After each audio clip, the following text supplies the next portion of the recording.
আসসালামু আলাইকুম। আশা করি আপনারা সবাই ভালো আছেন। আমরা সবসময় ওয়েবসাইট ইন্ডেক্সের ক্ষেত্রে একটি সমস্যা ফেস করি। সমস্যাটি হচ্ছে নো ইন্ডেক্স ট্যাগ। তো আজকের টপিক হচ্ছে কিভাবে সহজে নো ইন্ডেক্স ট্যাগটা সমাধান করবেন। তো আমরা প্রথমে দেখি আমাদের ওয়েবসাইট কি অবস্থায় আছে। দেখেন এখানে লেখা আছে নো ইন্ডেক্স। তো নো ইন্ডেক্স ট্যাগ থাকার কারণে আমাদের ওয়েবসাইটটি গুগলে ইন্ডেক্স করবে না। তো গুগল সার্চ কনসোলে সাবমিট করার আগে আমাদের এই নো ইন্ডেক্স ট্যাগটি তুলে ফেলতে হবে। তো এটি কিভাবে করবেন? সহজে সমাধান করা যায়, অনেকভাবে করা যায়, ম্যানুয়াল ভাবে করা যায়, তারপরে আপনার এইচটিএমএল এর কোডের মাধ্যমে করা যায়, আবার used plugin, rank math plugin দিয়েও করা যায়।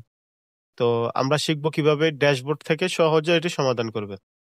দেন এই সমস্যাটি আমরা সমাধান করব, নো ইন্ডেক্স ট্যাগ তুলে ফেলবো। এই জন্য আমরা ড্যাশবোর্ডে চলে যাব। আমাদের ড্যাশবোর্ডে আসার পরে সেটিং এ চলে আসবেন। এই সেটিং থেকে চলে যাবেন রিডিং এ। প্রথমে সেটিং এ আসবেন, সেটিং থেকে চলে যাবেন রিডিং এ। রিডিং এ আসার পরে নিচে এখানে দেখেন সার্চ ইঞ্জিন ভিজিবিলিটি, এখানে যে টিক চিহ্ন আছে টিক চিহ্নটা তুলে দিবেন, সেভ চেঞ্জ দিয়ে দিবেন। এবার আমরা দেখি আমাদের সমস্যাটা সমাধান হচ্ছে কিনা। রিলোড দিচ্ছি, কন্ট্রোল এফ। আচ্ছা, ইন্সপেকশনে যাবেন, কন্ট্রোল এফ, ইন্ডেক্স।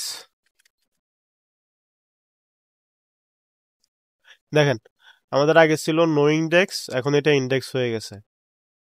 তো এখন চাইলে আমরা গুগল সার্চ কনসোলে সাবমিট করতে পারবো, তাহলে আমাদের ওয়েবসাইটে সহজে গুগল যে রোবট আছে রোবটটি আমাদের ওয়েবসাইটটি স্ক্রল করতে পারবে। তো আশা করতেছি ভিডিওটা আপনাদের জন্য ভালো লেগেছে। যদি ভালো লেগে থাকে তাহলে লাইক, কমেন্ট এবং সাবস্ক্রাইব করে দিবেন। আর নতুন নতুন টিউটোরিয়াল পেতে আমাদের ওয়েবসাইটের আমাদের পাশে দেখুন। ধন্যবাদ। আসসালামু আলাইকুম।